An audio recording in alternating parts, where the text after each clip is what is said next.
नमस्कार. SB Shinde dairy form या YouTube चॅनलमध्ये आपलं स्वागत आहे. तर आपल्याला गांडूळ खताचे आपण 8 बेड भरलेले आहेत आणि आता ह्यांना साधारण 1 महिना झालेला आहे. तर आपण आता बघणार आहोत की गांडूळ खताची स्थिती आता कशी आहे. ह्याच्या पाठीमागचा एक व्हिडिओ मी टाकला होता जेव्हा 15 दिवस झाले होते. तर आपण आता 1 महिन्याच्या नंतर बघूया की शेणखत कशा प्रकारे आपलं गांडूळ खत कशा प्रकारे तयार झालेलं आहे.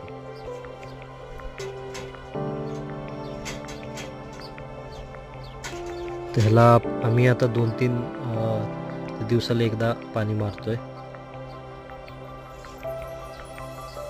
तुम्ही बघू शकता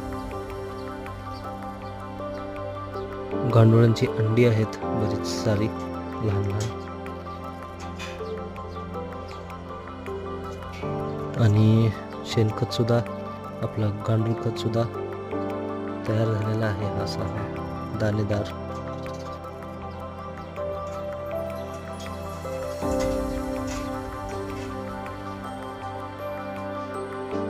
अजून 1-2 बेड बघूया.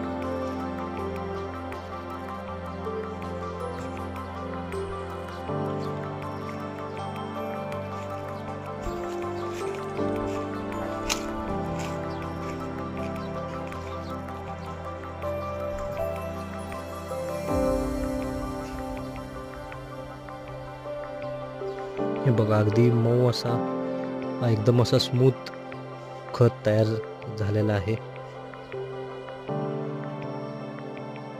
हा बघा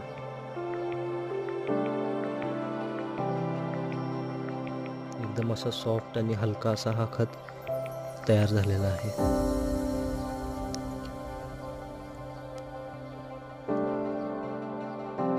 आणि पाठीमागच्या व्हिडिओमध्ये आपण पाहिलं होतं की साधारण असं थोडं करलं की गांडूळ आपल्याला दिसत होते.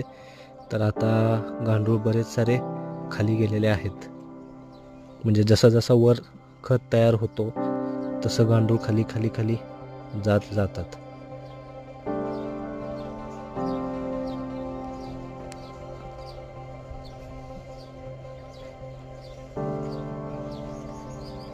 ह्याचा असा ओलावा सुद्धा आपल्याला चेक करायला लागतो पाणी मारायच्या आधी, जेणेकरून आपल्याला कळतं की कधी पाणी मारायला लागेल.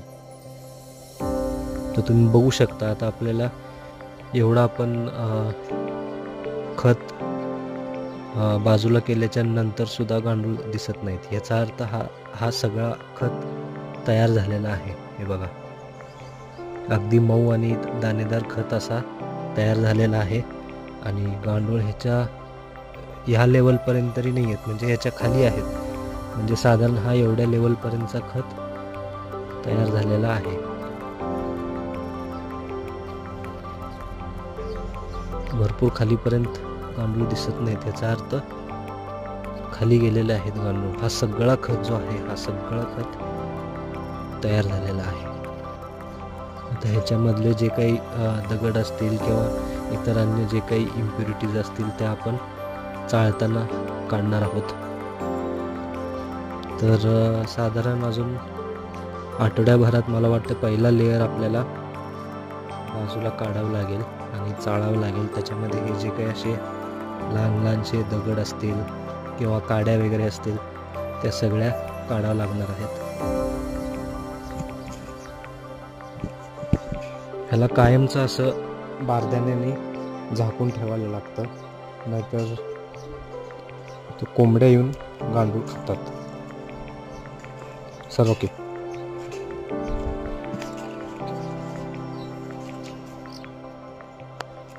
हा 2 नंबरचा बेड आहे. पाणी मारल्यामुळं थोडासा ओला आहे. इथे सुद्धा खत तयार झालेलं आहे. आणि गांडूळ पण बरेच मोठे झालेले आहेत. गांडुळांची साईज जर बघितली तर हे बघा खूप मोठे मोठे गांडूळ आहेत. इसेनिया फेटिडा या जातीचे हे गांडूळ आहेत. आणि असे लहान लहानसे गांडुळांचे पिल्ले सुद्धा आता आपल्याला बघायला मिळतात. हे बघा,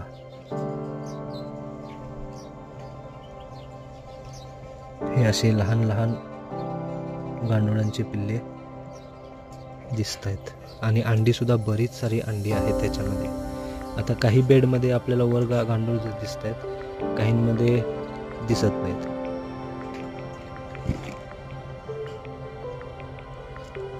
बघा, अशी लहान लहान लहान अंड्यामधून आलेले गांडूळ आहेत.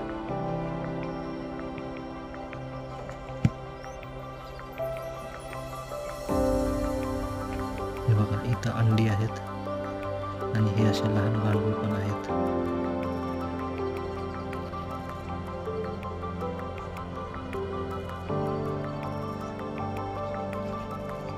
बरेचसे लहान लहान गांडूळ आहेत.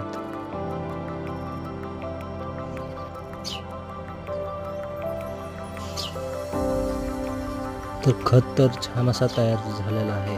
बघा, तुम्ही बघू शकता, एकदम असा मऊ आणि दाणेदार आणि एकदम हलका सॉफ्ट खत असा तयार झालेला आहे.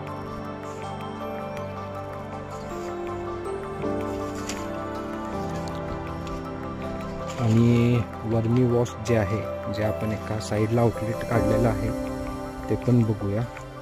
साधारण सगळ्या बेडमध्ये स्थिती अशीच आहे, म्हणजे जवळपास 1 फुटाच्या आसपास किंवा 9 इंच ते 12 इंच खत तयार आहे. आता वरचा लेअर आपण काढू शकतो.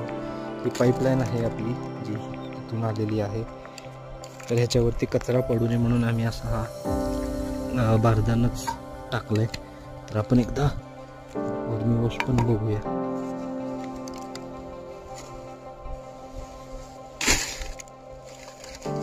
हा बघा, वर्मी वॉश सुद्धा छान असा तयार झालेला आहे. आणि साधारण हा 200-2.25 लिटरचा बॅरेल आहे. तर ह्याच्यामध्ये साधारण 70 ते 80 लिटर वर्मी वॉश आता सध्या आहे. आपण एकदा ह्याच्यातून परत रिसायकल पण केलेलं आहे. आता एकदा आपण ह्याची क्वालिटी बघू आणि त्याच्यानंतर ठरवूया की ह्याला रिसायकल करायचा का आहे असाच ठेवायचा. ह्याची थिकनेस सुद्धा आपण बघूया. आता एखादा मग वगैरे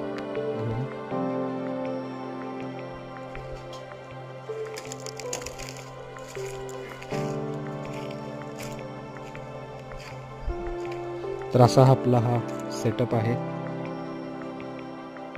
8 बेड आहेत. 8 बेड आपण भरून घेतलेले आणि